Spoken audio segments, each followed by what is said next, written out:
WBNE.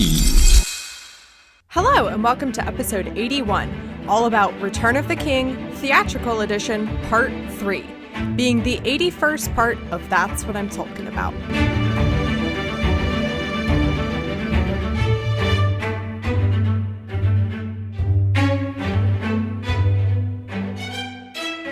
Hello, my name is Mary Clay. If that's too complicated for you, just call me MC. And today I'm joined by Allie Gordon. According to her own website, she is an actor, an improviser, a podcaster, and a rat prince. Thank you. Those are my own words for me. I wanted to read that because I was like, rat prince? Okay, that's a great description. I think it is apt. I feel sort of a spiritual connection to rats. I like them quite a lot. But I also, you know, if it's your own website, you want to make yourself important. So you don't want to just be like, and just a rat.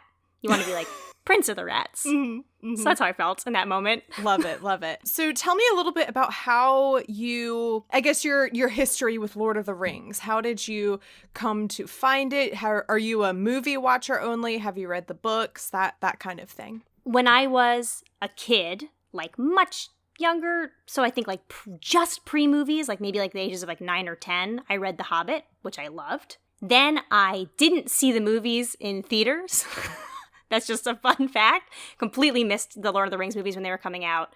Watched them with people when they eventually came out on like, I think I remember watching Fellowship of the Ring, like when it came out on DVD with like friends at a party, and I realized I was taking it a lot more seriously than anybody else was taking it. You know those like those experiences when you're like a kid and you're like having a formative media experience, but around you people are being like, "Do you have a crush on Roger?" And you're like, "Oh my god, everybody shut up. Like I'm having a formative media experience. Shut up, the ring wraiths are here. Like this is going to be part of my identity for the rest of my life because I'm 12 years old and this matters a lot right now." Do you know what I mean? So that was very much my experience with Lord of the Rings. Have always liked it since then. Didn't read the books until I was much older than that. I'm going to say like college. Really enjoyed the books as well, but I think because I was a movie first person, it's very hard to shake your formative childhood media experiences. Oh yeah, I'm sure. Mm-hmm. Yeah, and I think like because of that, I have spent my life just trying to dovetail my own experiences with the experiences of a Hobbit. And I just like really I want those paths to cross for myself someday. Yeah, we all want to be hot, especially like in the age of quarantine. Everyone's like, I would love to live in a hobbit hole. Are you kidding me? I would give anything. If somebody was like, you can live underground and have 3 cows, I'd be like, you just reached into the deepest part of my fantasies. Thank you so very much. Yeah, I think it's great and I love it. And I also would dream about being carried up a mountain someday. That's awesome. Also, I'm trying to remember like how exactly I got connected with you on Twitter, but eventually like I saw you tweeting a lot of stuff about Lord of the Rings, and I was like, clearly she loves Lord of the Rings. Let me message her.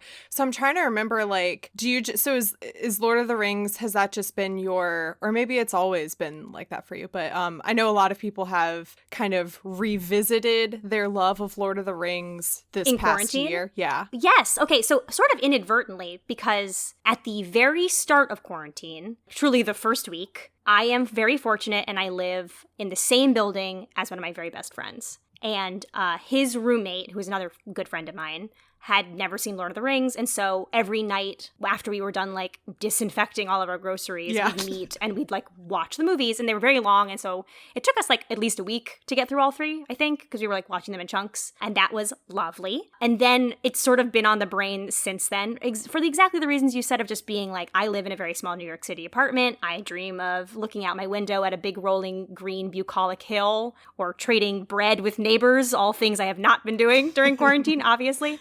And then fast forward like 6 months and we're still in quarantine. My friend who lives downstairs, his boyfriend came back from where he was quarantining and was now quarantining with us. And he said, I'd never seen Lord of the Rings. And so we watched them again. Awesome. So I have now watched all of the movies with a person who's been watching them for the first time 2 different times during quarantine. Oh, that's fun. It is very fun. It's like one of those things where I love it privately, and I think my intensity for my love of it grows the more I am sharing it with another person. Just like hearing their experiences and like what like they like and what resonates with them and the characters they like. I think that has been like what turned the gas up on my need for it to be part of my brain at all times during this quarantine. Yeah, honestly, that's been like one of my favorite parts of doing this podcast is not necessarily like Lord of the Rings, but it's the fact that like I get to talk to different people each week and I get to hear them be so excited about, you know, whatever chapter we're talking about or a character or a moment in the movie. And it's just really fun to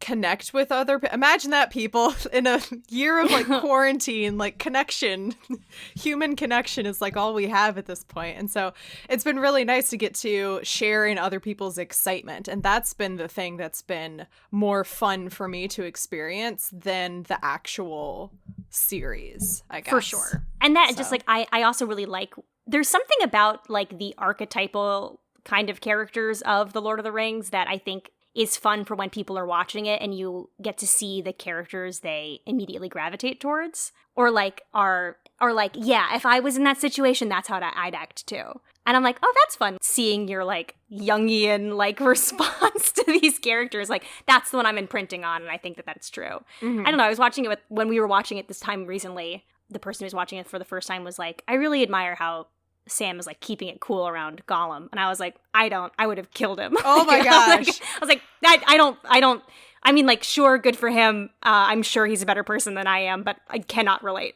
Like, no, yeah. I can't relate. I really struggled reading the books because Sam is a lot more docile in the books and he's a lot like calmer and softer. I couldn't do it basically reading the books because there were a lot of ways that I was like, Sam, just do something, just get up and do whatever, and he wouldn't. And I have never been able to relate to Sam because his actions are not the actions of a rat prince, and so like I can love him but I don't understand him. Love it. Yeah, this week we are sort of kind of in the middle of Return of the King. We're getting into the territory of Return of the King where a normal movie would begin wrapping up. Yeah. This would normally be like the 2/3 mark. We're like coming out of Act 2. Surprise. We haven't even gotten to Mordor yet. This would be the lead up to the finale in a normal movie. But this is only part 3 of who knows how many parts I will end up doing in the end.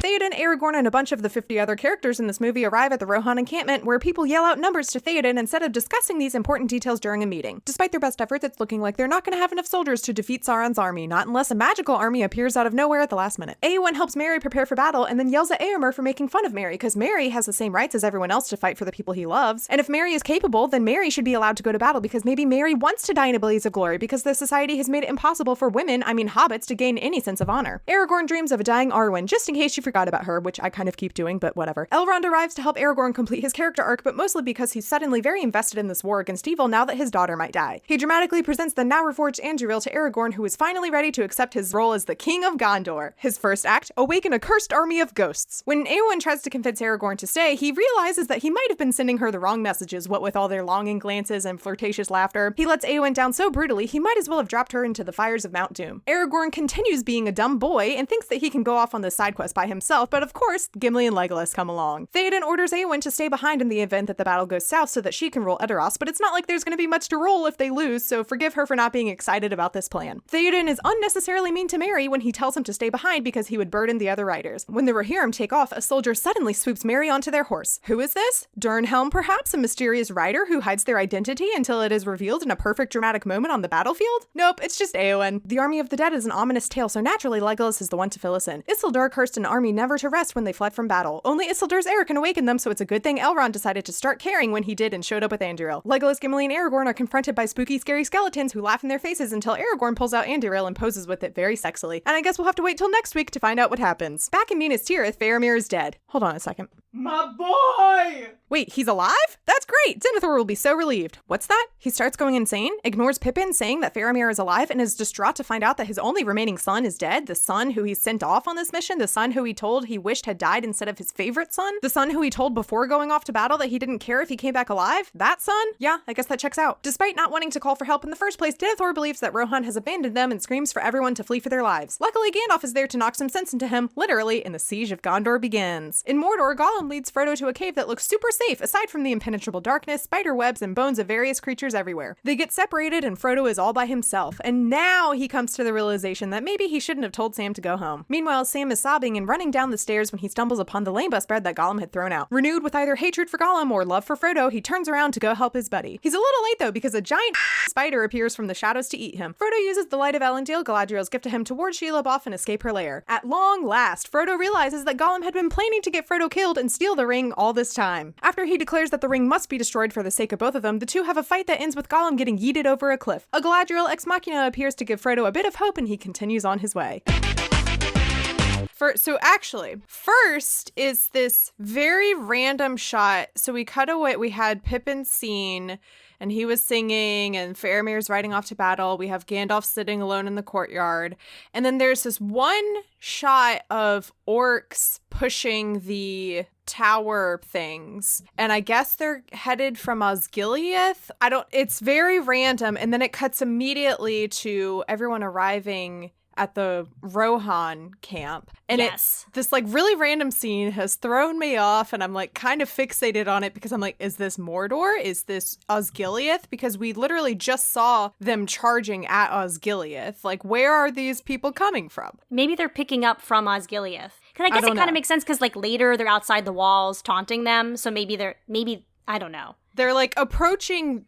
From what we see later on, we know that this is the army that is approaching Minas Tirith.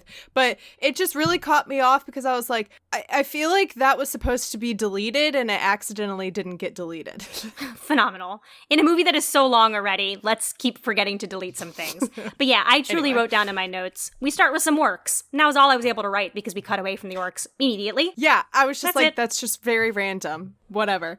So yeah, we have, what are all their names? We have Theoden and Aragorn and all that crew are rolling up to camp, and as they're riding in, they're like, King Theoden, we have 500 people, we have 600 people, and I'm like, how about we wait and we have like an official meeting and we see how many people are there, and then we can, rather than just like shouting out as he's passing by. Like, that seems like kind of important things to maybe wait until we're all sitting down at a table with like maps, and there's always like that scene in a war movie where they have maps and they have like little figurines and I stuff. will say Lord of the Rings is very free of those scenes because they have become in my mind so entwined with like a movie that has like wars and battles. Like there's got to be that scene where they all sit down and they're like, you'll come from here and I'll do this and la la la. And it does seem like in Lord of the Rings there's a lot of just like, oh good, Gandalf's here and he said he'd be here. And here he comes and now we win. This is fantastic. Like, I do kind of love that, especially because like battle scenes are never my favorite, which seems like a weird thing to say for a person who loves Lord of the Rings. I can admit that these are excellent because they hold my attention.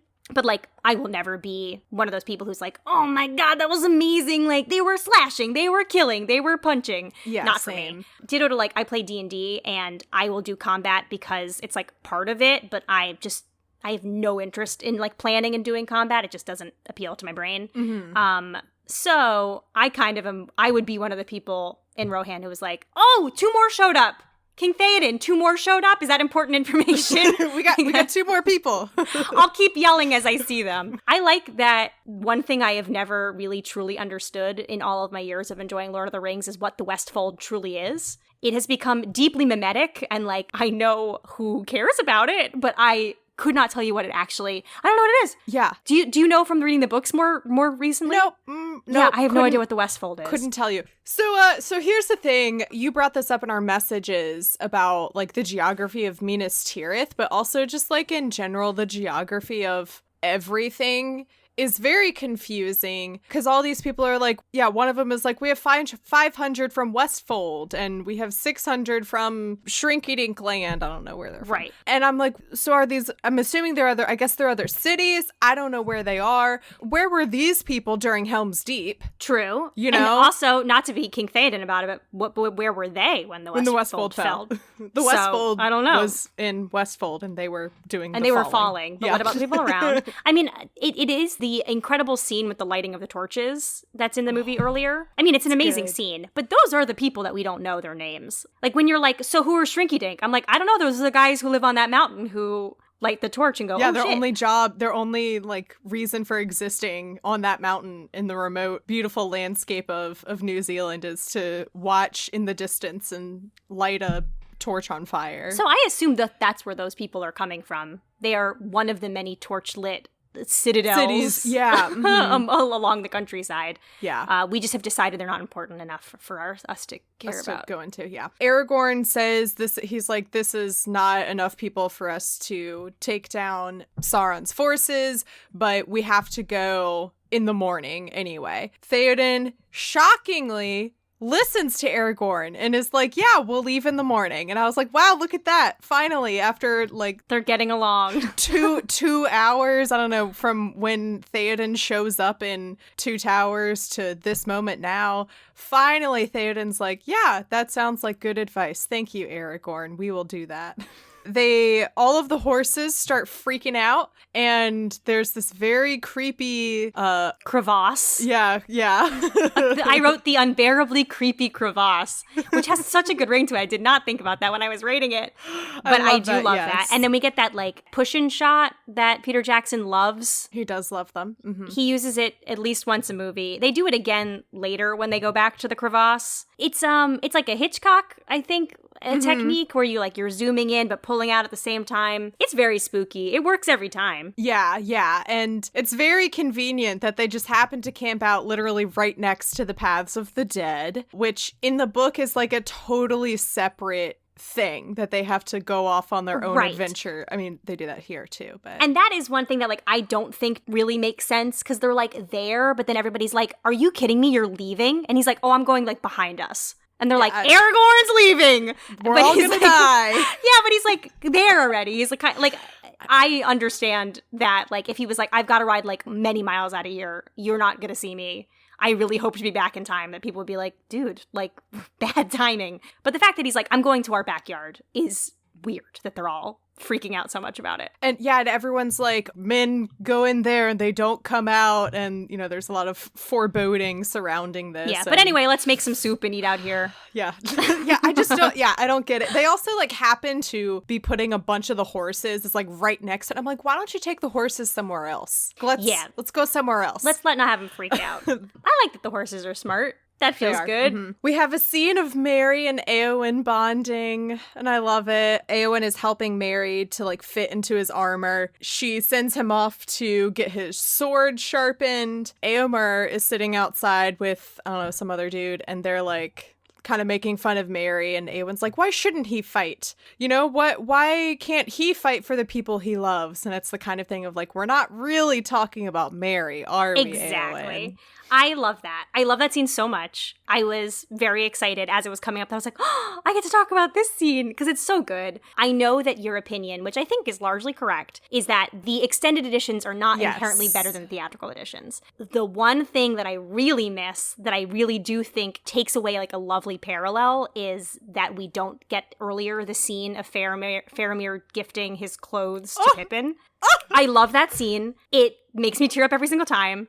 And the fact that we have here the like parallel of these two humans who have like chosen to see them not as like wayward children, but as like worthy beings. Yeah. Who have a stake in this fight and are like intelligent young men, so to speak. I love that there's like two different scenes of them like preparing them for battle and getting them dressed in their own like cultures, like historic armor and stuff. So I do really, really miss that scene in comparison to the Éowyn and Merry scene. I get that. Yeah, when it comes time for me to watch extended edition, I'm sure I will be like, I have like a running theme of like, for Two Towers extended, I was like, anything with the Ents, I love. Yeah. I love all the Ent stuff. So anything that has an extra scene with Faramir, I'm sure I will. Yes. And that one is just like so exceptional. It's so well written. It's super short, so I'm really sad that it's cut.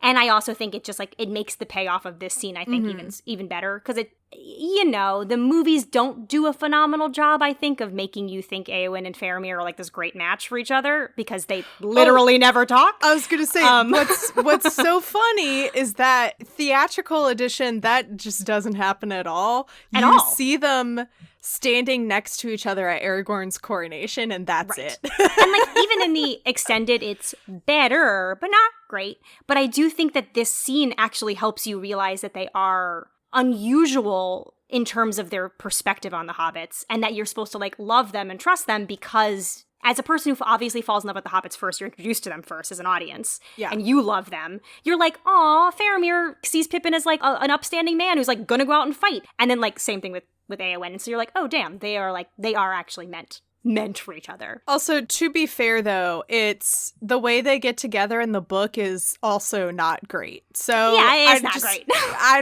don't think it could have been good any way you spin it, you know? So just when I forgot about all of my anger at the elf subplots, in comes Arwen and Elrond. And every time an elf shows up, I get mad again, like, because of how nonsensical their part of the story is. It annoys me to know it. So Aragorn is having a bad dream, and Arwen is very dramatically lounging like on a like Victorian England like fainting chair, whatever, in a beautiful gown, I should add. They try to make her look kind of sickly and pale. They don't succeed. I was gonna say I could kind of notice this time watching back that she is pale, but like all of the elves are pale. And also it's like Liv Tyler, and she's like a just very gorgeous woman. I think they would have had to have her like covered in puke for you to be like, oh, is she okay? Oh, she's dying, yeah. And I believe this is, I don't know.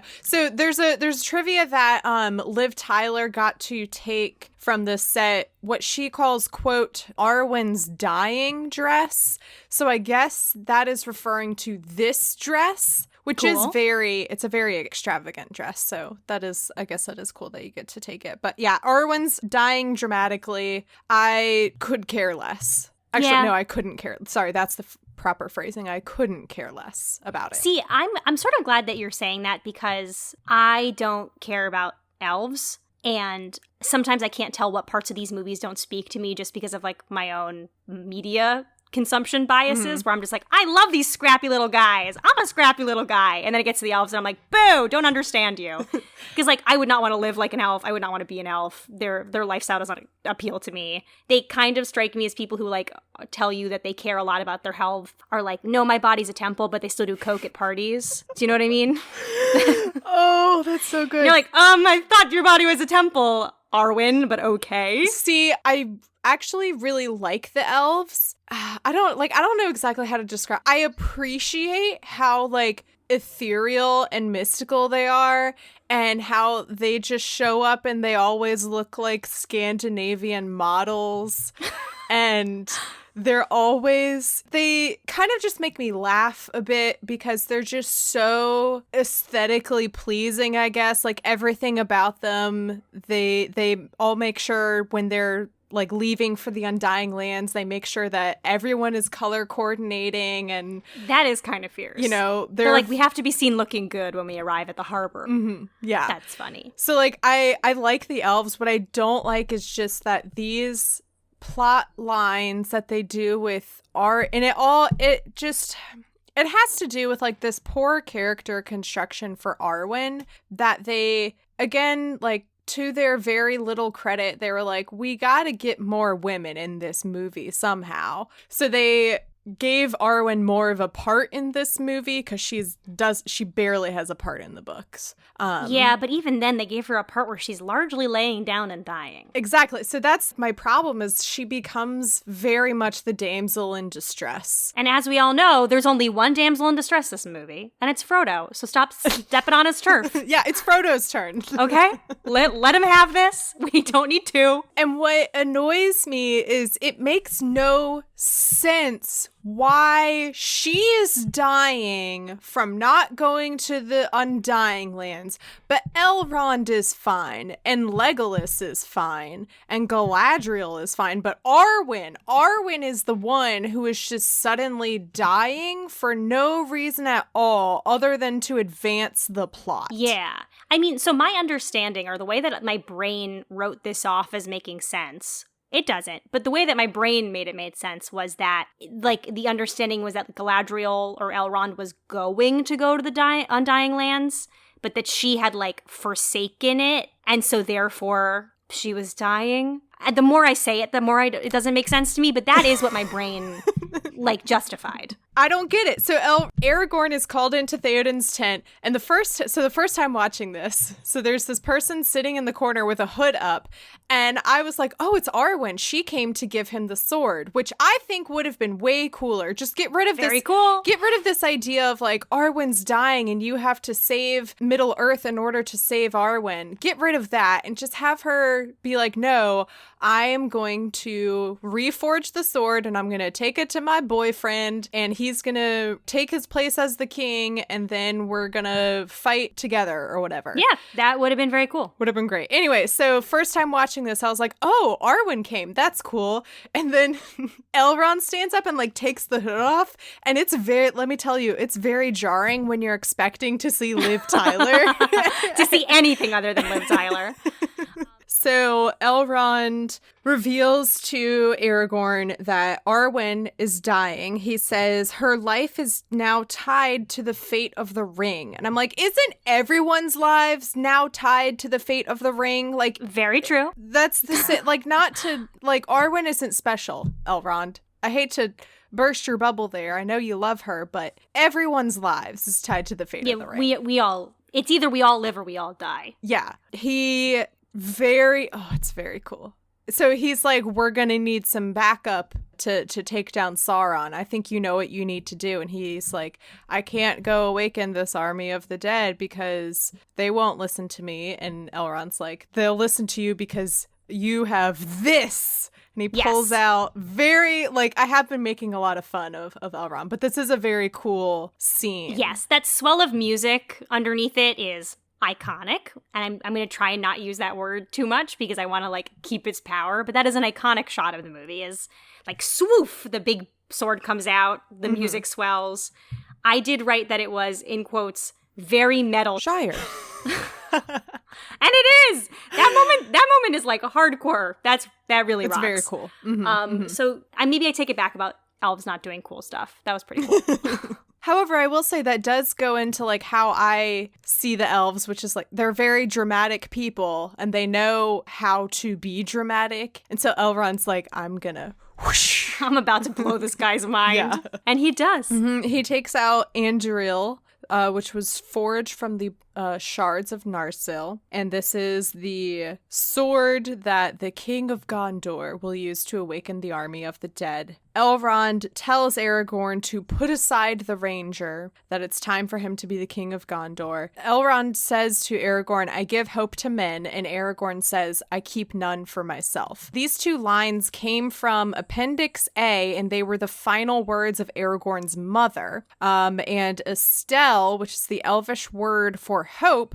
was also the name given to Aragorn before his heritage was revealed to him. Huh. Okay. Love that. Yeah. It's a little on the nose for me, I have to say. Like Elrond looking at baby Aragorn, orphaned, being like, you will be the new king of Gondor. I'm going to call you Hope. No, Estelle. It would be fun if Aragorn's name was Hope. And then like one more note about this scene and like this plot line of Arwen is dying and Aragorn has to like be the king to save her. It also just makes me feel really icky that what moves Elrond to action is him being like, my daughter's dying. It's like a very selfish move, it feels to me, of like, I've started caring about this a lot more when it mattered to me personally. Yes. It feels very much like when the phrase of like when people are like, I didn't think these politics would affect me, of just being like, I didn't know the face-eating tiger would eat my face. Yeah. That is sort of like everyone's being like, hey, elves, the world's gonna end unless we destroy the ring. And they're like, oh, that's tough. I'm gonna get on a boat, though. I'm gonna peace out of here. Y'all have fun. And then it was like, I didn't know that when you said everyone's gonna die, you meant people I know. Yeah. I think that scene is cool because the reveal of that sword is so cool. Yeah, it's the. But other than that, that's all I got. I guess I also should bring up again that this is not at all how it goes down in the book. The sword is reforged in Fellowship of the Ring after the Council of Elrond. Yeah, they got that done real early. It was a very passing mention, actually, because I remember reading that chapter. The chapter beforehand, they make a very big deal about, like, the broken blade and blah, blah, blah. And then the next chapter, it's literally like, Aragorn's sword was fixed. Yes. And then they left Rivendell and went on this quest. The most surprising thing about the Lord of the Ring books consistently is what I can't talk. J.R.R. Tolkien, there we go, decides is not important enough to write about. Yeah. I was consistently blown away that he'd be like, and it was the biggest battle of their lives. On the other side of it, many had died, but Aragorn was fine. I was like, holy moly, are you kidding? Yeah. We just skipped? But yeah, stuff like that of them just being like, it's the most important sword known to man. And then it was fixed. It's like, oh, wow, that was fast. And then they'll be like, the stones that made up the pathway were once forged from a rock that was said to be as old as time. You're like, dang, okay, let's get an hour on these stones. Yeah, Tolkien he definitely had a lot of, like, interesting side hobbies that he would fixate on when writing the books. I love it. He wrote like an action adventure story to make an excuse to write about some trees. So Aragorn gets ready to leave and go to the paths of the dead. Éowyn.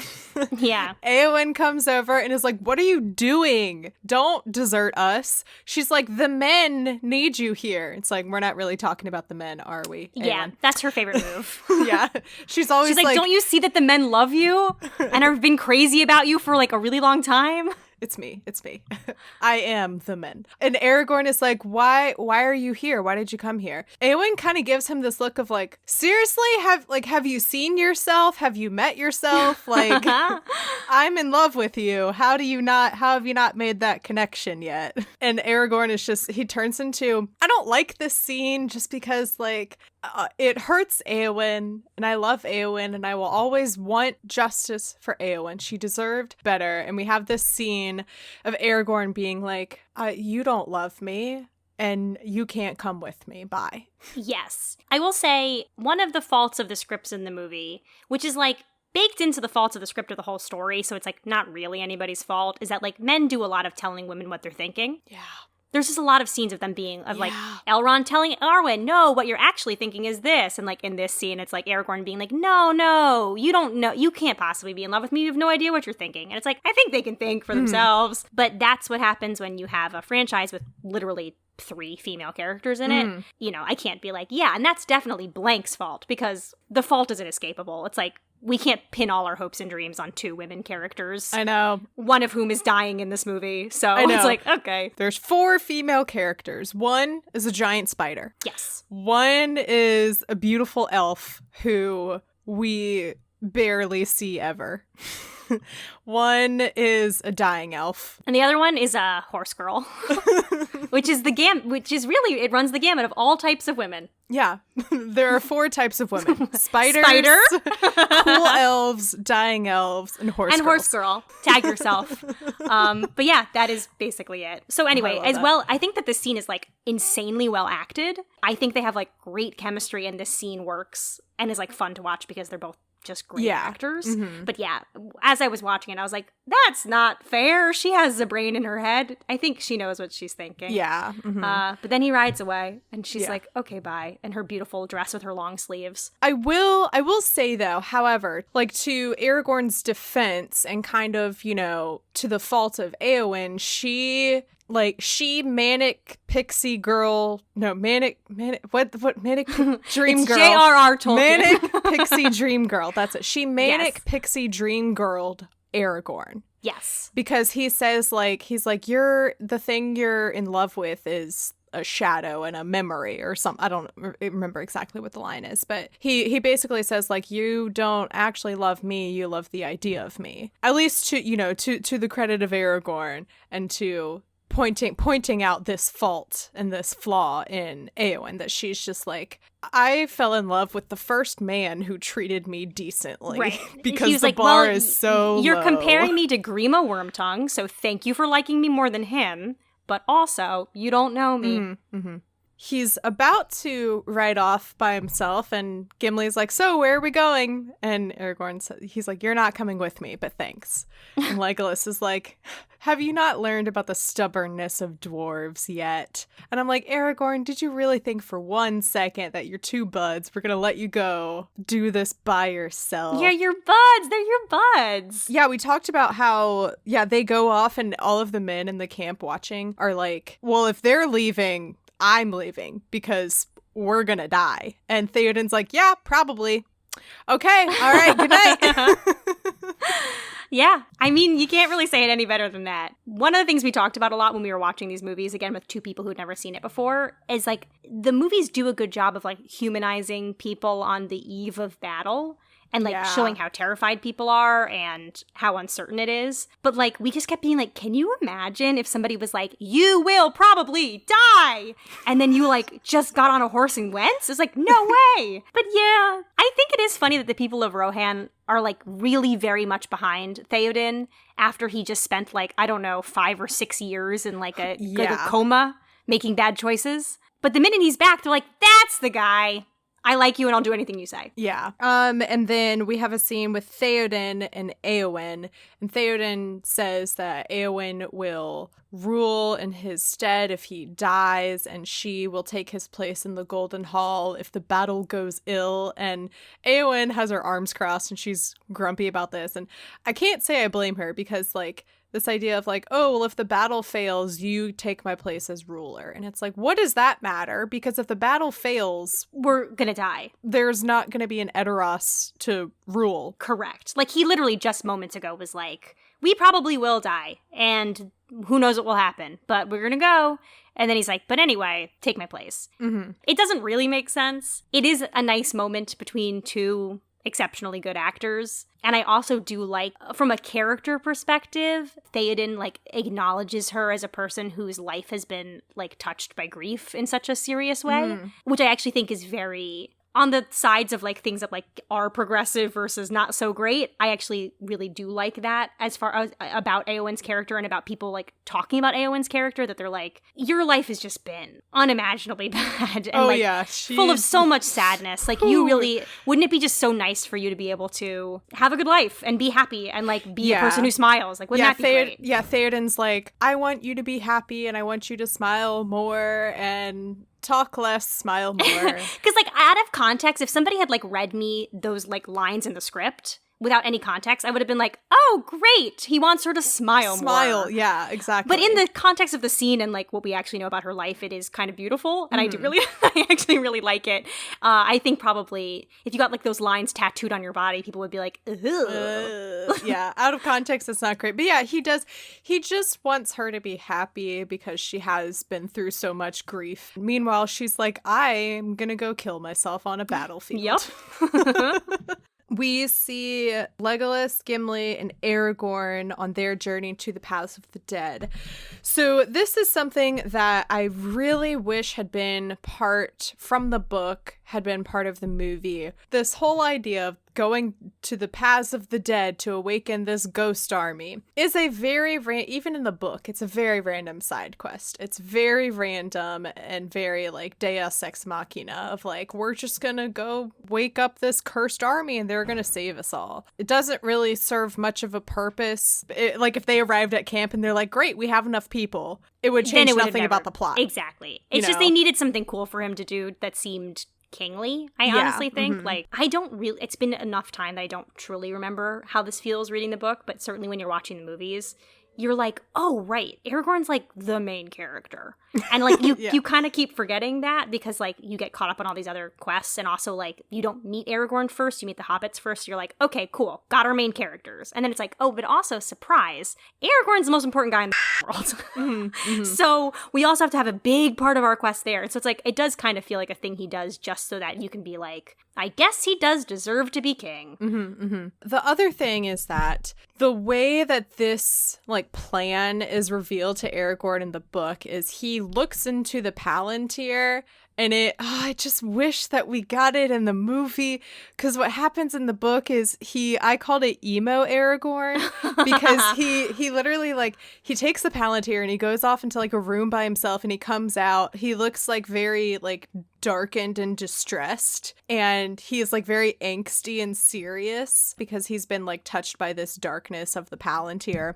And he foresaw what was going to happen. And that's where he learns, like, I need to go awaken the army of the dead. The Palantir told me to do this. It's also like a big testament to his inner strength, I guess, that he was able to look into the Palantir and like still, you know, resist or whatever, and still come out on the other side. Right. Mostly Which is like a Aragorn. major theme in the book. In many things, it's just like, how long can you resist these irresistible objects, or these like this power that you're not supposed to have, but this person was able to resist it, which again is like one of those things we didn't get for Faramir, R.I.P. I'm so sorry to bring up a sore spot. It's okay. I never truly forget it. It's just always in the back of my head.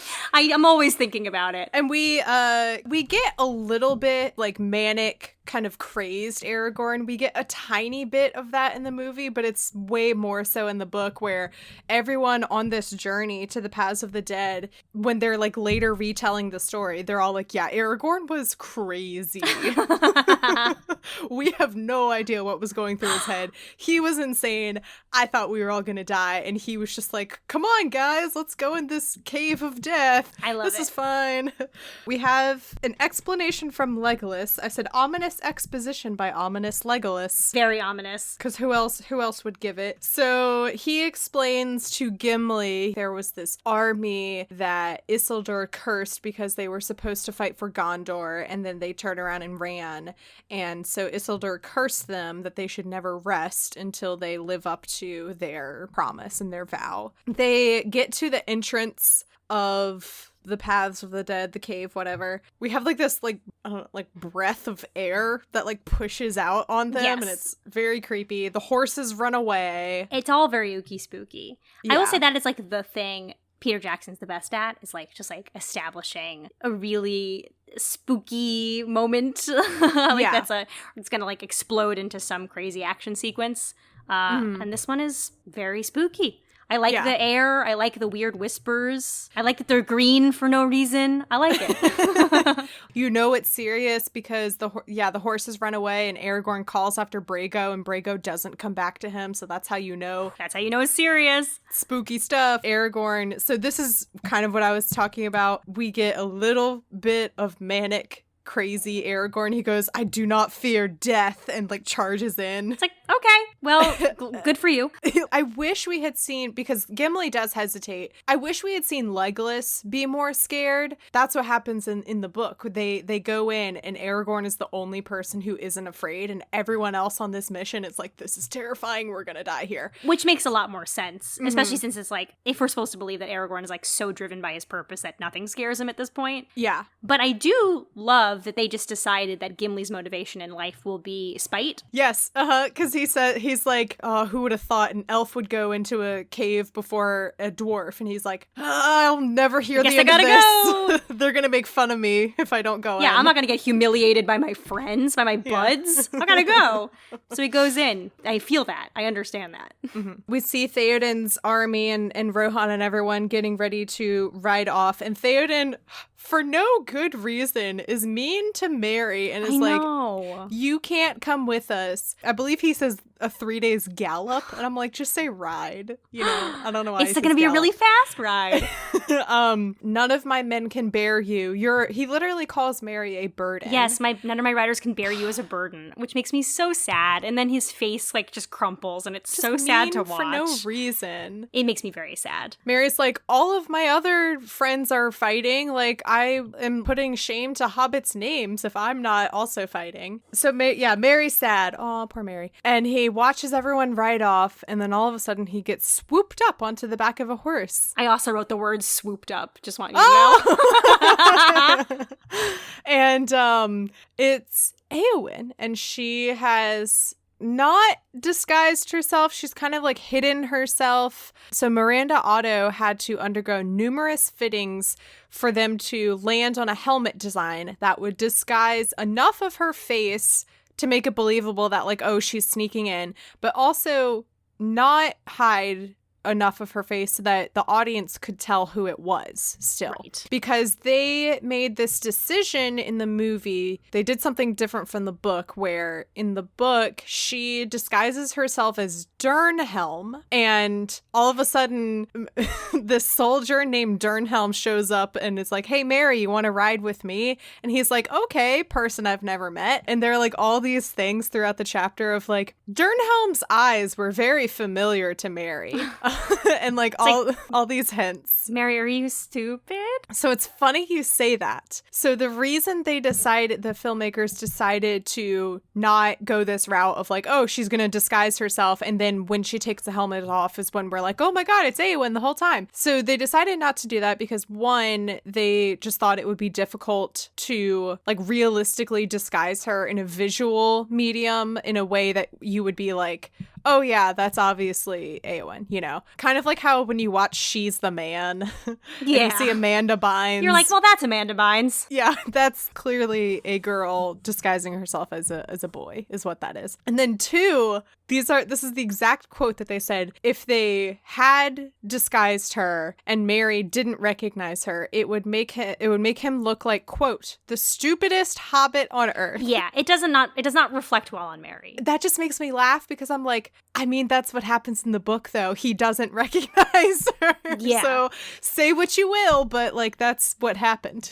It is what happened. I think this is a welcome like change from the books because like it's such a good moment. Also, just like that line of her being like, ride with me, and he's like, my lady. It's like it's just like 2 clicks away from like a Jane Austen novel, and I love that. It's like so close. I love it. I think it's so good. I think it's so dramatic, and I also, like I said earlier, it like establishes like an important microcosm in the like huge battle sequences that are yet to come, because you're like, okay, I obviously can't keep my eye on everything, and I know obviously I want good to win over evil, but like, what am I supposed to care about or focus on? And it's like, okay, we as an audience have this like little duo of Arwen and Mary, and if they're okay, then I'm okay. Yeah. Mm-hmm. And it's like, if it was like Mary and Durnhelm or whatever it was, I think you'd be like, oh, okay. So they ride off. I have to say though, this is one of the worst uses of green screen in the movie when Arwen, it's these close-up shots of Arwen and Mary riding together. It didn't even look like it was green screened. It looked like they were on a fake horse on a studio, and then they had a scenery painted behind them, and there were like 2 people moving. That could be true. The thing behind them. I mean, like, I think that's at the very least 75% true, because when they did horse stuff, it really was just 2 actors sitting on a dummy horse, and like people like moving it, and them like moving their arms like they were using reins. And I have no idea about the background. It didn't age well, I should say. Yeah. It's funny the parts of the movies that don't hold up, because so much of it does that you forget that it was made in like the year 2000. And then you're like, oh, that part was bad. I remember now. Was bad. This was the year Shrek was made. Like, you're like, oh, okay, these are contemporaries. That's true, yeah. Oh, that's so funny to think about. Yeah. So we go back to Aragorn, Legolas, and Gimli awakening the army of the dead. I wrote down spooky, scary skeletons. These are the spooky, scary skeletons. Yeah, just insert that music. Spooky, scary skeletons and shivers down your spine. This army of the dead awakens. Yeah, like you mentioned, they're green. They almost look like Scooby-Doo villains. Yes. A little bit, you know? And then they have like that cool, like, sometimes their faces look human and sometimes their faces look totally skeletal thing. Mm-hmm. But yeah, ultimately they are Scooby-Doo villains. And it's also interesting because this was also the same year that Pirates of the Caribbean Curse of the Black Pearl came out. Whoa, what a weird coincidence. So first of all, great year for Orlando Bloom. No wonder his star exploded onto the scene in such a major way. Mm-hmm. This was the same year as Curse of the Black Pearl. So it's interesting that they had to, and also something that happens later on too, the visual effects team for this movie was like they had to like really work hard to make sure that they were keeping up with the effects of other movies at the time, but also like doing it differently enough that it was very much like, oh, this is Return of the King. This is Lord of the Rings. Yes. This is not just them copying and pasting Barbossa's army from Curse of the Black Pearl. They really are very visually different. I think that they did a good job because, like, that is, I think, probably the iconic shot of Curse of the Black Pearl is when he, like, steps into the light and he's like, "You're in one." Yeah. Get used to fairy tales because you're in one, Miss Turner. We're doing a great job. That was it, yeah. Both two astounding impressions. But those don't look the same. Even though they're the same, I guess, like, concept, which is, like, kind of skin, ghostly skin over skeleton. But they are very different. So good for them. Well, and also what's also funny though is that like when you watch Curse of the Black Pearl, the skeleton pirates is like one of the main visual effects that you will be watching through the whole movie. The army of the dead in Return of the King. 5 minutes in and out, baby. They're like, we got other fish to fry. We got Gollum, we got Sauron, we got all these Nazgul, we have 5,000 horses that we need to make CGI. Like we don't have time for this. Yeah, so the king walks up to Aragorn and is like, bold of you to come here, like no one can move us to action, like we're gonna kill you. And Legolas goes to fires an arrow and I'm like, good job, Legolas. Stupid. Come on, dude. You really did a lot there. And the king says something like, only one sword can awaken us. Aragorn swooshes it out and it stops the Ghost King's sword and it like clashes. The Ghost King says something like, the blade was broken. Yeah. And then Aragorn says, it has been remade. In his weird little nasally voice. Oh, it's funny you say that because I wrote down the opposite. I wrote, it has been remade. Ooh, sexy. I'm so sorry. Oh, you know what? I think we'll get on the same page Faramir. I think he's got very kind eyes and a big nose, which is very friendly looking. I love those things. Faramir. Okay, good. We're gonna align again, I think. So we get a bit of a cliffhanger on this part of the story because Aragorn's like, so will you fight? And then we cut away and we're like, ooh, wonder what's gonna happen there. We go back to Minas Tirith, which we haven't seen in a while. Inexplicably, I don't understand how Faramir's horse was able to like sneak around this army that has been approaching Minas Tirith. Yeah, and he makes it all the way back to Minas Tirith. There are a lot of hero horses in The Lord of the Rings. This being one of those heroes. Yeah, and he doesn't even get a name. I know. But there's a shot of him being dragged in, which is, I think, a little hot.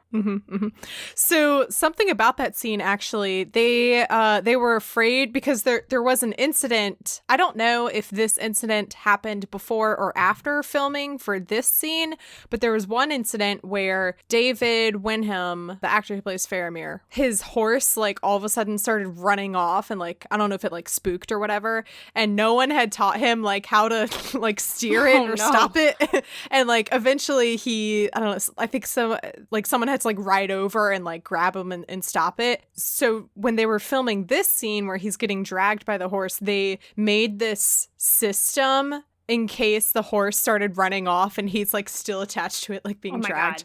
They made this system where he held the like handle for this release in his hand and like hit it from like the camera angle or whatever, and he could have pulled it and it would have released him from the stirrup if it had like run off or whatever. Luckily they didn't have to do that. Well, that's smart. Yeah, just had to, I don't know, just like once again I like hearing these stories of like, this was actually, they got an actual horse, they got the actual actor, they put him in the stirrup and they filmed this scene and they made this like safety release system just in case, you know, as a backup. So yeah. I mean, that's why things still look so good. Is just that you're like, that's a real horse and a real man. And that's like, okay, cool. And a real man he is. Oh, my son. Good, okay. I knew we'd come back on the same page. Oh, God, Faramir. So, like, here's the thing. Yes, will I always forever be in love with Aragorn? Of course. But, like, when it comes down to it, Faramir is my boy. He's got those pretty long lashes. He's kind of the best of all possible ideations of man.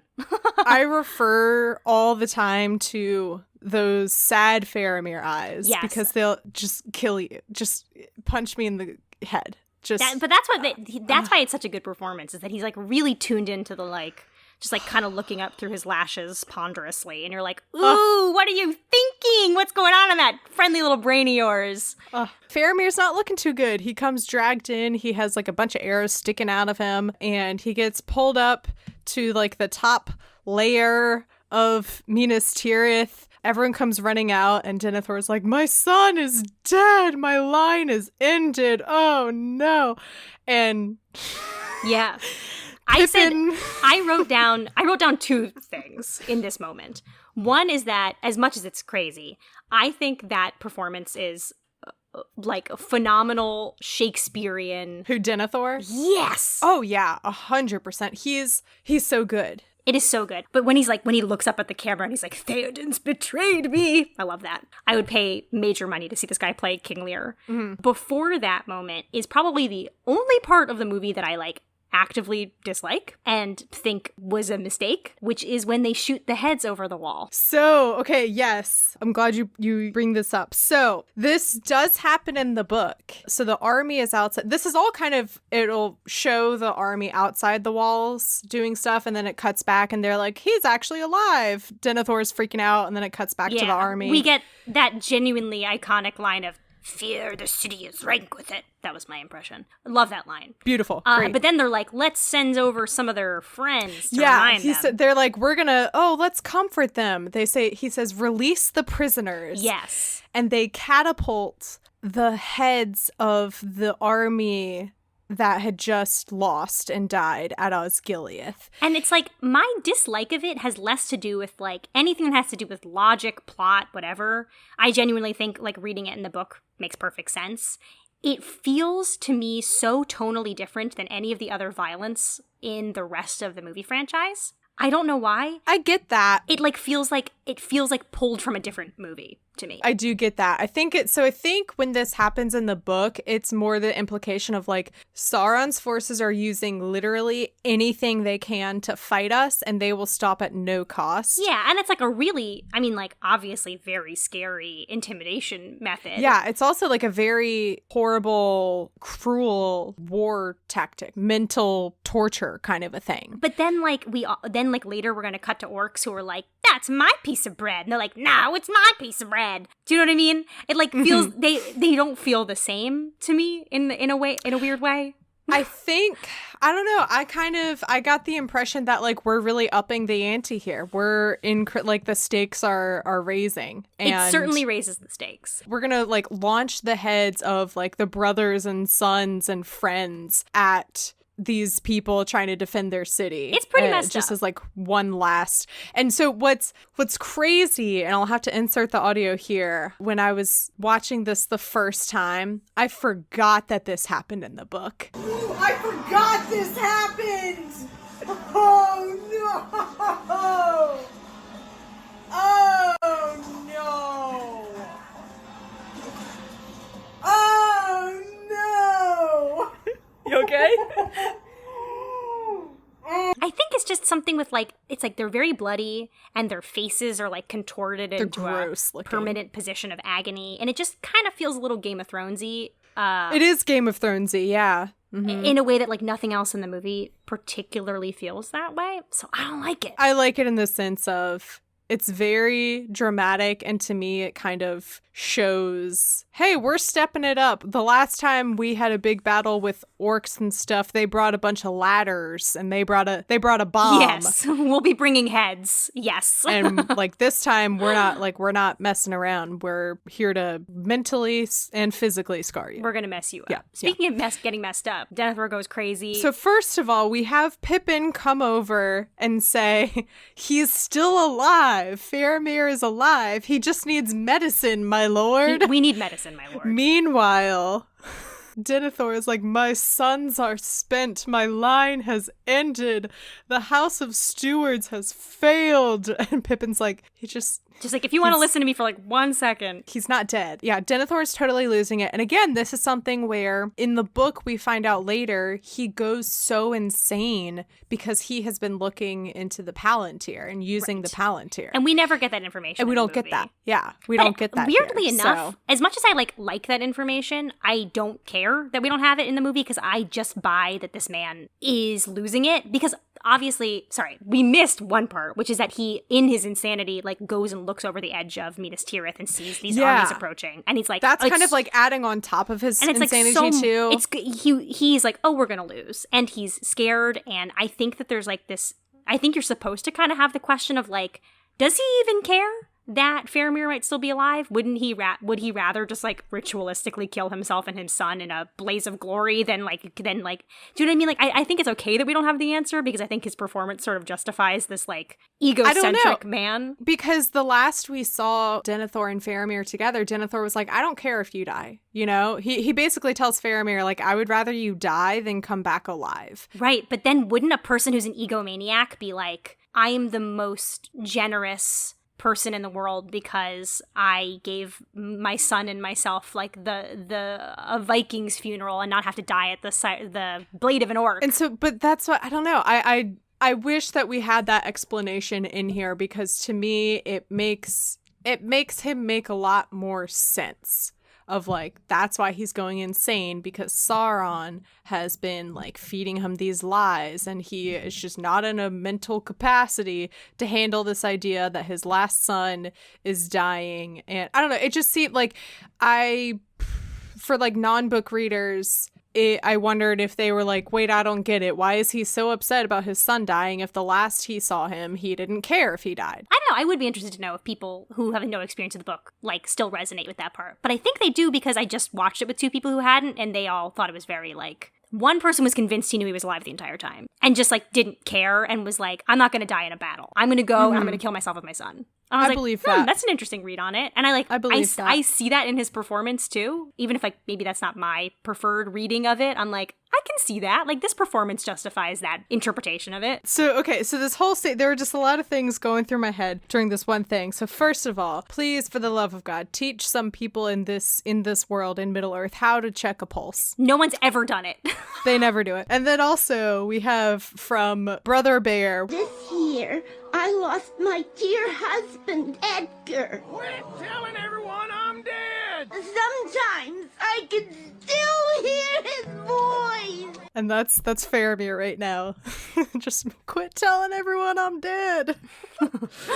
Anyway, yeah, so Denethor runs over to the edge, looks over, he sees all of the army is literally right there. He can deny no longer that this is something that is coming to Minas Tirith. It's like, that's what happens, Denethor, when you do nothing. Don't do anything at all. Yeah. And he freaks out and is like, yeah, he says, Theoden's betrayed me. Everyone abandon your posts, flee for your lives. We're all gonna die. Everyone starts doing that, which I think erupting into chaos.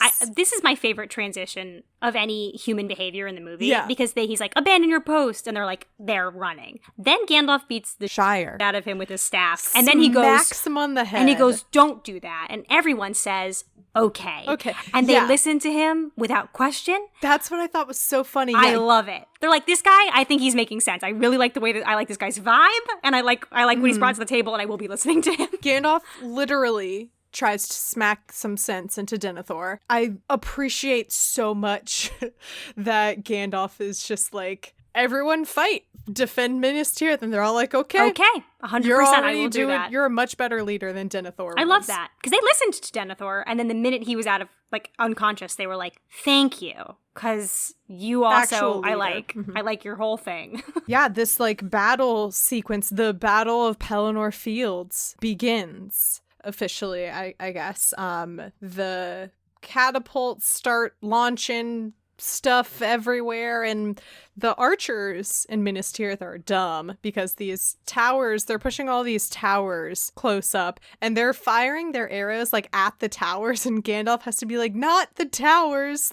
shoot the trolls. Yeah, I wrote down his exact quote, which is, aim for the trolls, kill the trolls. And then I wrote, excellent guidance for 2020 from Gandalf. And I think he's right. But yeah, they're not great. Well, two things about Minas Tirith. One is, I don't understand it geographically. The second one is, I do like, though, that it wasn't built necessarily to be like Helm's Deep, which is like, this is this is made for fighting. This is sort of like, oh, shoot, I didn't realize we had a door there. It's just supposed to be aesthetically pleasing. It's just supposed to look cool. It does look cool, and also scary. They need to install guardrails. Guardrails. Also, like, can you imagine if you were walking somewhere and you were like carrying all your groceries home and you like went the wrong way and you walked into like that part where there's like a big stone bisecting the city and you were like, oh, I gotta go back the other way. Like, I would really not like living there. I'd be very frustrated. Also, it's all on a slope because it's like one giant spiral, basically, I think, that just goes up and up and up. Yeah, I think if you're on the top floor and you drop your like can of Coke, you've got like a long way to rolls. go to like go when get you it back. like if you are at the back of a movie theater and you spill a bunch of Skittles and it just like You rolls hear it all go. down. It's like grunk, grunk, Yeah. grunk. I think that's Oh man. the problem with Minas Tirith. I don't know why I wrote Run Pippin, but I did write that. Yeah, Gandalf pulls out the full name and goes like, Peregrine Took. He goes, this is no place for a I hobbit. know, I and, love when he pulls out his full name. and tells him to go off and hide. Because also Gandalf, at this point, like in the movie, is starting to care a lot more for Pippin as like an actual person as opposed to like just being annoyed by him. I know, I love it.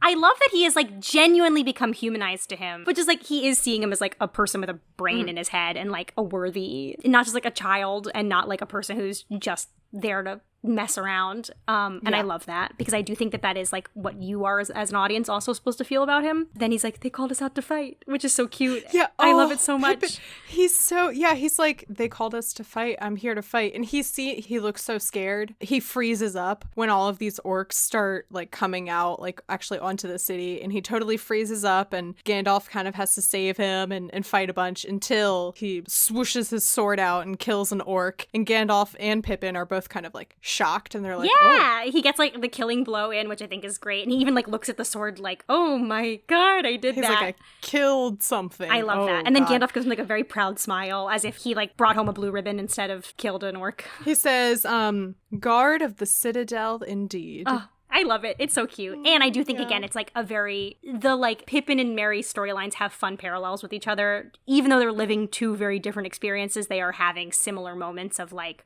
stepping up to the plate and being surprised by their own bravery and strength. And also like the concept of a battle is too big for them to imagine, but if they can just protect the person they love and care about, then they'll get through. And so it's like Pippin's like totally overwhelmed, and then the Nazgul flies in and it's scary, but he's like, oh, I have to save Gandalf. Gandalf is my friend. Bang! Actually, I wanted to bring that up specifically when the Nazgul start flying in.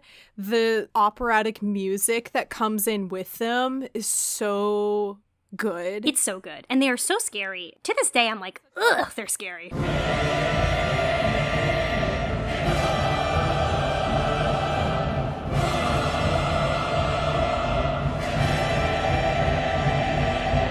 Oh yeah, I guess I should mention that like in the midst of the battle, they are like screeching and screaming, and literally everyone is like grabbing their ears and they're in pain, and like you see the strength that the Nazgul have grown to since we last saw them in battle. I guess, you know, like they're a lot stronger, a lot more formidable than when we last saw them. The next shot after this is a bunch of orcs and trolls chanting Grand, Grand, Grand, which we don't know what Grand is yet, but we're excited to find out. And just as like a fun little tidbit, that's where the first DVD of the extended edition ends, if you have like the DVDs that were like made in the 2000s.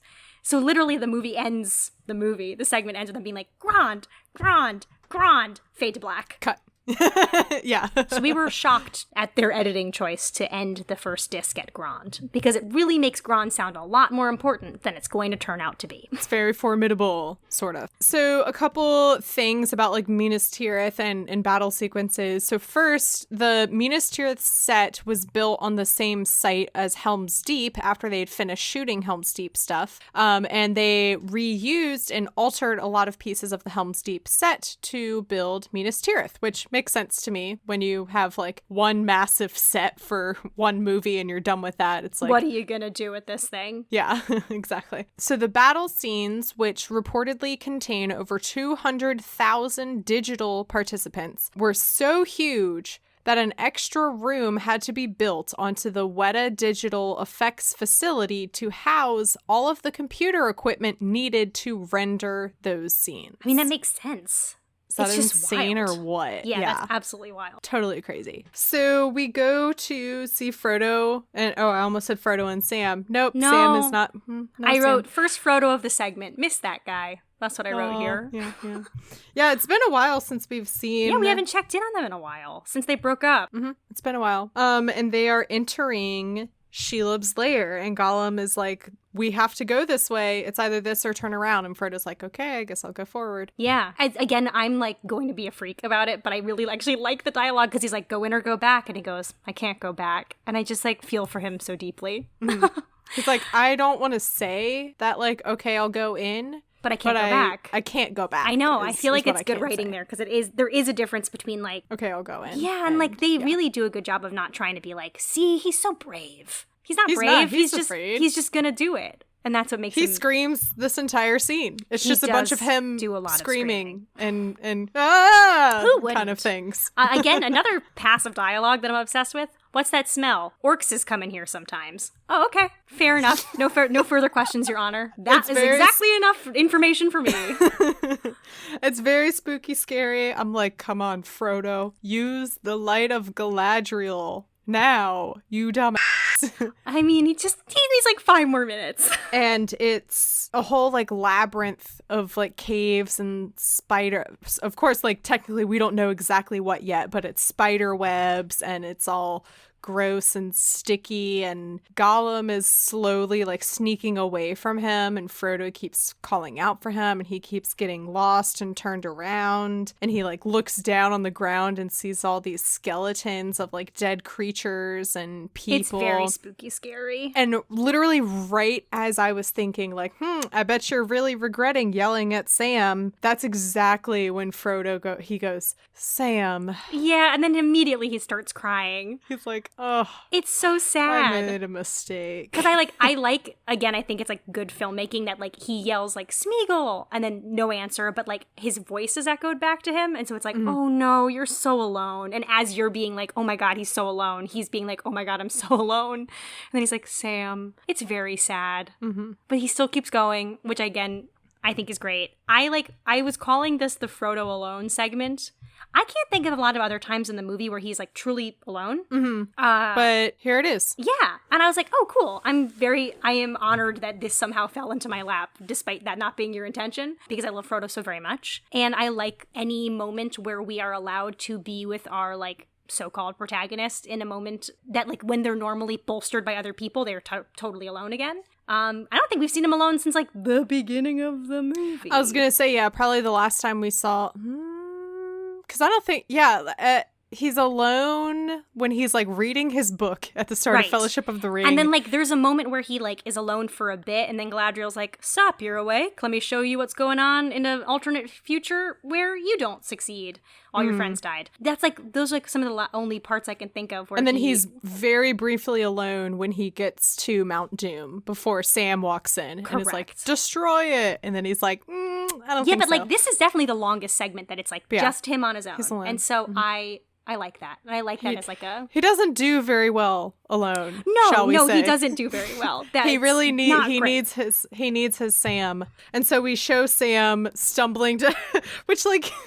I'm laughing. I don't mean to be laughing. But Sam is like... He's, like, crying as he's, like... walking down the stairs. It's so going sad. down the stairs. I'm trying to, like, explain a situation. I think maybe a good example is, like, when I would miss the bus in elementary school and my mom would make me walk to school, and I would just be, like, crying as you walk to school. Yeah.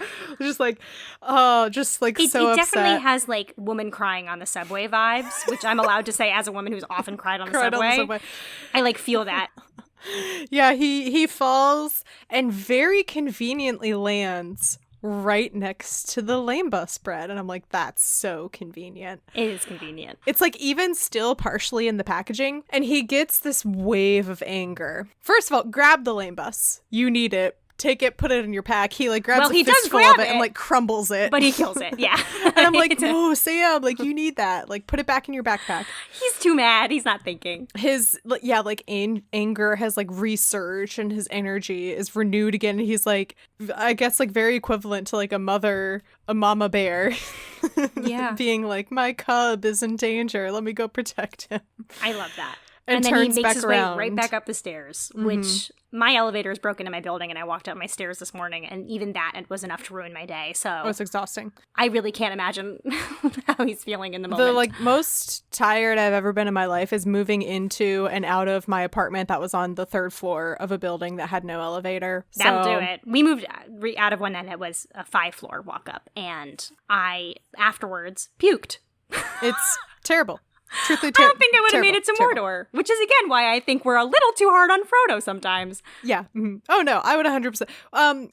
Previous episode we joked about this idea of like in the apocalypse, are you team die or team try? Oh, I don't think I get a choice. I think I'm die without any of my consent. It's like, do you, because I think a lot of people, and I tweeted this as a poll, are you team die or team try? And there are a lot, the more popular answer was team try. And I was like, I think a lot of you have romanticized this idea of an apocalypse.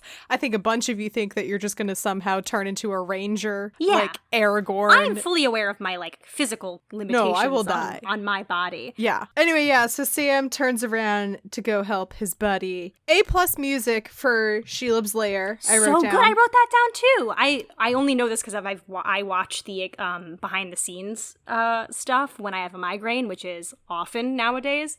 So I know that Howard Shore was like going for a Bernard Herrmann like Hitchcockian score. I was gonna say, yeah, that was Peter Jackson told him to score it as if he was writing for The Fly. which is great, and it really is exactly that. It's and so very good. scary. I love Yeah, it. it's very frantic and it's very spidery. It's so perfect.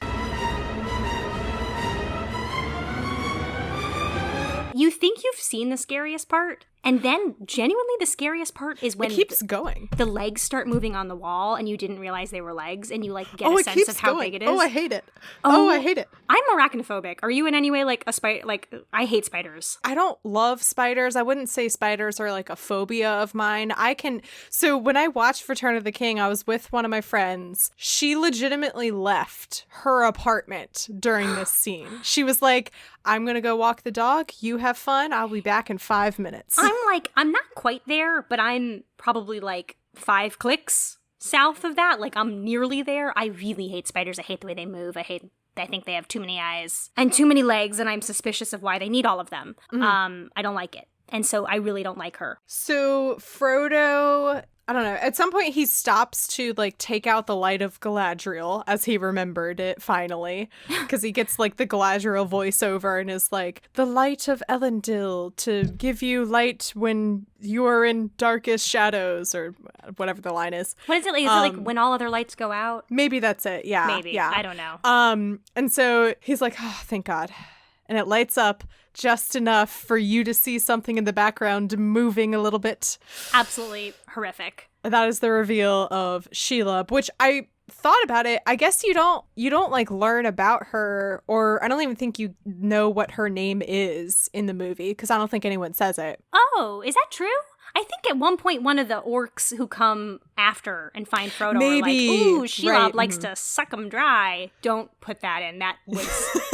Do you remember when I said earlier I'm not going to say anything Likes vile? to suck the blood out of everyone. I can't Yeah. believe I said something vile by mistake, and I'm so sorry. No, you're good. But yes, I think we get her name like once. Oh, she's so horrible. But we didn't have to see her in this segment, so thank you. So the model of Shelob was based on a New Zealand funnel web spider, which I think is so accurate, because like everyone jokes about like the animals and creatures in Australia, and I guess by extension like Yeah. New Zealand too, of It's being the like same hemisphere. otherworldly monsters. They are. I mean, if you're going to base this giant monstrous spider off of something, do it on real life spiders from Yeah. New Zealand. They're Like, all scary already. yeah. And the Weta visual effects team also felt really challenged about making Shelob because of Harry Potter and the Chamber of Secrets, which had come out the year beforehand. And that had Aragog in it. And the effect of Aragog was so successful that they're like, Yes. well, we can't make a crappy spider. That's so interesting. It's so interesting because Harry Potter totally took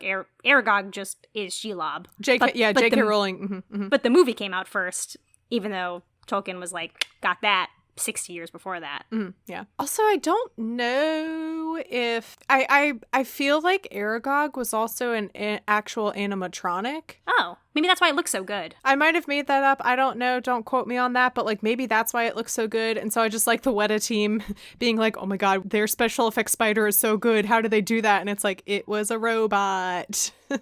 I mean, yeah. We're really good at making robots. We're really good at making happened. robots, and we all think, we as our human brains think robots look more real than CGI. Mostly. It's also just so, I'm just so impressed when people make like animatronics for movies, and like it actually like looks realistic, and it because it holds up a lot better when you do it that way. Yeah. And then we don't even really get major Shelob action. We get some like hand-to-hand combat action immediately after, which I always forget how much that stresses me out. Like whenever we're straight up hand to hand like grappling, I'm always like, oh God, I'm stressed. Oh God, I'm stressed. So before that, there is this one part where Frodo gets caught. He gets caught in a web, and he is like frantically cutting himself out. And you can see Shelob behind, like coming from behind, approaching him. And that is what it gave me so much anxiety, because he's literally stuck. He can't get out. He's trying to cut himself away.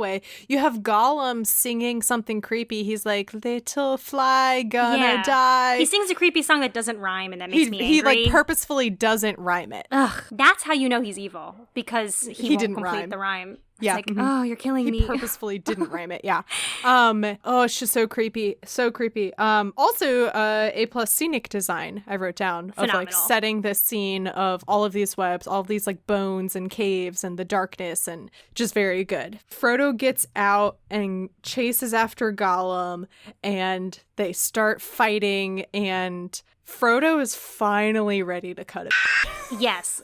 I am proud of him. It stresses me out so much when it's just like two little dudes grappling, because like there's so much like sword violence and arrow violence that like suddenly when it's just like a person like with their hands on your throat, you're like, oh no. But Frodo, he does a good job, and I'm proud of him in this moment. It's also very violent. Like they're really knocking each other. Like their like heads keep getting like knocked into rocks, and I'm like, you should have been knocked out there. But yes, okay, it's scary. And then also afraid of like what happens at the end, where I'm like, get away from the edge, get away from the edge. Ooh, like, scary. Yeah. Very anxiety inducing. I will say, again, I love Frodo so much. He is easily my favorite character in Lord of the Rings, but I think beyond that is probably one of my favorite characters of all time.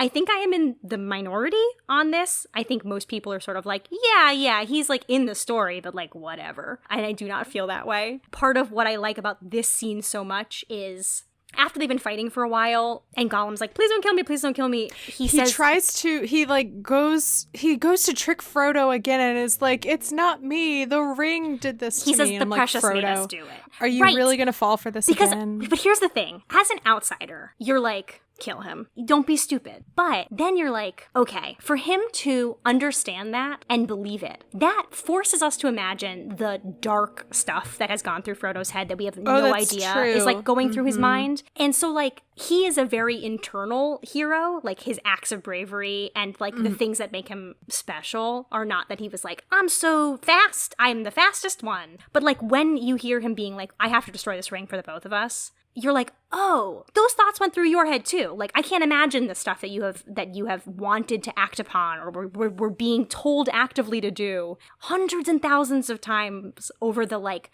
13 months that it took to destroy the ring. But you didn't do any of them. That proves to me that he is like a true hero in the story, and I get sort of like testy when people are like, no, Frodo doesn't do anything. Things happen to him, but like he doesn't have any agency. And it's like, no, he has all the agency. He's the only reason that everyone's not dead right now.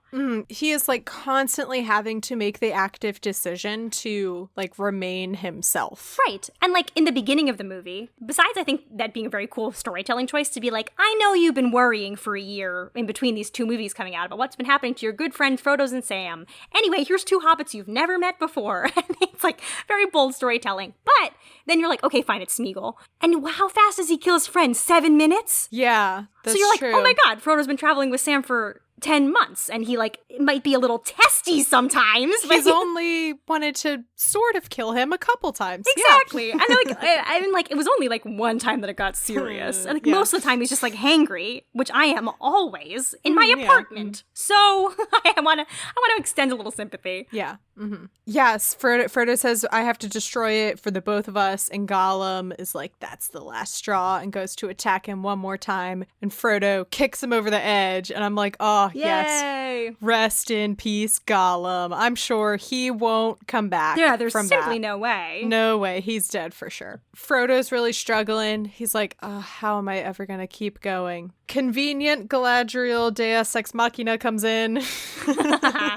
She's like, Frodo, this task has been appointed. Tells him what we heard her say in Fellowship of the Ring. This task has been appointed to you. If you can't do it, humanity's Yeah. And then he stands back up again, which I love. Stands back up, and you see this like look of determination in his eyes, and he keeps going. Yeah. And that is the end of this segment of Return of the King. I can't believe it. I will say, I was watching it, and you know what I did right after I was done watching the segment? You kept going. Finish the movie. Yep. I was like, come on, I'm only an hour left, and I did. So it was great. That's a very common response. The problem is that when I am watching and covering Return of the King as often as I am, if I did that every time, oh, you'd not have a life. yeah, You'd which simply is do so nothing funny else. to think about, because originally, like, my plan for covering the movies was I would watch the section that I was covering, and then I would also take notes on that, and I would also watch the full movie. And it got to a point where I was like, I can't watch Fellowship of the Ring 3 times in 1 week. No, simply not. Even I can't could not do that. Before we move into closing this episode, I need to give this week's Is Viggo Mortensen Actually a Ranger fact. Like, full disclaimer that I'm getting to a point now where I'm losing track of the facts that I have shared before, so I might have shared this one already, but who knows, it's always still fun to hear about Viggo Mortensen being a real-life ranger. He did his own stunts for the movie. He also insisted on using the real steel sword instead of a significantly lighter aluminum or rubber sword that were manufactured to be safer for shooting battle sequences and stunts. Was his reasoning that it just won't look as real because you won't have the weight? Probably, yeah. Yeah. I don't know the exact reasoning, but I believe it that he would be like, no, I have to do the real thing. Otherwise, it's not going to be realistic. Yeah. He'll be like, well, if they can't see how hard I'm working, they won't believe it. And it's like, well, I also don't believe in trolls, but thank you, Viggo. Yeah. And that concludes this week's segment of Is Viggo Mortensen Actually a Ranger? I think he is. He is Team Try. He is Team Try. I have 100%. Oh, Viggo Mortensen would 100%. If we have an apocalypse and we come out of the apocalypse again and we have to rebuild society, He will be king. He would be our king. He would be our president. He will or rise whatever. as our king, and I won't be there to see it because I will have absolutely died. Oh yeah, I will have died. 100%. Cool. So that brings us to the end of this episode. Allie, thank you so much for coming on. Thank you for inviting me. Where can people find you on the internet, and do you have anything to plug? You can find me on Twitter at Miss Alice Nutting. That's spelled MSALICENUTTING. My name isn't Alice. It's a reference to a really minor character in the musical The Mystery of Edwin Drood. When I made Twitter 10 years ago, I didn't know it was going to be a major part of our social lives. And it's too late now, because that's my username basically anywhere you'd ever need to find me in any sort of social way. I have been sharing a lot of stuff about The Lord of the Rings, because it's quarantine and I'm bored. I really don't have that much to plug because it's the pandemic, and as an actor, I am doing absolutely nothing. But if you ever wanted to see stuff that I used to do, I used to be part of a really great sketch team at UCB called House of Birds, and a ton of our stuff is on YouTube, so if you search House of Birds UCB, you will find a plethora of really good sketches, and I'm proud of them, and I hope someday live theater persists. I know. One day. And also, this episode, at the time that we're recording, this episode will come out 3 weeks from now, so who knows what's happened from there. I know. Maybe we'll have a miracle drug that comes out. I might sound like I don't know. a super duper pessimist Debbie Downer in 3 weeks. I'll be like, what was that girl on about? Oh, just hang in there, everyone. Remember, the shadow is but a passing thing. Oh, I love that. I know. I definitely don't cry every time that scene from Two Towers comes up. It's so good. I don't cry. One thing that I do love about Frodo and about the writing of the book is when Gandalf says his very famous speech that is in Fellowship of just being when these hard things fall on people, everybody wishes that they didn't happen to them, but they persevere. And then he's like, does that make you feel better, Frodo? And he's like, not really. Yeah, Frodo said, he's like, I wish the ring had never come to me again. I was like, yes, so do all who live to see such times. But We have to go on anyway. And he's like, does that help? And he's like, no, I still have it. And There's I'm a still moment. sad. There's a moment similarly to that in the, I think it was the previous section for Return of the King. The like army and guards in Minas Tirith are like, will Rohan come? And Gandalf says, courage is the best defense we have now. Yeah, and they're like, but you That's didn't not answer our comforting at all. question, sir. That's Are they coming? And he's like, we'll just simply have to see how we fare. just be brave. That's What I'm Talking About is a proud member of WB&E. You can learn more about the network by going to WB&E.org, where you will find all of our shows like Late to the Party. This is an urgent message. If you or a loved one have been suffering from mild hallucinations, encountering what looked like a horde of zombies, lack of fine motor function, There was no parking, and I pulled up on the lawn and broke a sprinkler head. the inability to sit for long periods of time, did you just break the chair? Jordan is holding a chair arm up. Roll to sit. Oh, did not do so good. trouble using your tools, Are you gonna take another smashy smash? I sure am. 13 probably doesn't hit. Does not hit. Sorry about the dice, Scott. or existential crises. And I'm playing Sunny Days, a high elf cleric, a half elf cleric, a quarter elf cleric, a mostly human cleric, a mostly human but with a smidgen of elf cleric. You may be entitled to podcasts. Ask your doctor about Late to the Party, a Dungeons & Dragons 5th edition actual play podcast for the whole family. Available every other Monday on WBNE.org or wherever podcasts are sold. The cover art is by Graphite, aka Vaishon Brandon. You can support him on Instagram at graphite.vmb. You can find the podcast on Twitter and Instagram at TolkienAboutPod, and you can also join the Facebook group that is linked in the description. You can find me on Twitter at MCWhat'sUp and Instagram at MCTurnDownForWhat. You can support the podcast by going to patreon.com/TolkienAboutPod and becoming a patron. This week's sponsor is Taylor. Taylor, thank you so much for being a sponsor of the podcast, and also please forgive me. I think I got your name out of rotation for the sponsor list, and I think it's been a while since I have properly thanked you. So now that I've said thank you, I think 5 times in the last 2 sentences, thank you. Next week, we are, of course, still doing Return of the King. Wouldn't have it any other way. We will pick up where we left off at 1 hour, 46 minutes, and 31 seconds and go to 2 hours, 18 minutes, and 13 seconds. It will pick up with the Siege of Gondor and end after the Siege of Gondor when Merry and Pippin are reunited on the battlefield, and it definitely doesn't stab me in the heart at all. And finally, as always, if you like what you're listening to, please rate and review. I would appreciate that so much because it means that more people can find my podcast, and when they do find it, they'll be like, wow, look at all these glowing reviews. This sounds like a great fun time, and then they start listening. This week, I have a review from Shmoo Wally. Yeah, gonna go with that. They say, super fun and entertaining show that makes me laugh. Great for Lord of the Rings fans, old and new. There are a few spoilers here and there. That is a good warning to heed. It's nice to see a fresh new take on some of my favorite books and movies while also being hilarious. Great job, Mary Clay. Thank you so much for those kind words. Oh, all right, Allie, thank you so much for coming on. Do you have any parting words for the audience? Respect Frodo, please. Respect Frodo. Or I will find you. And that's what I'm talking about.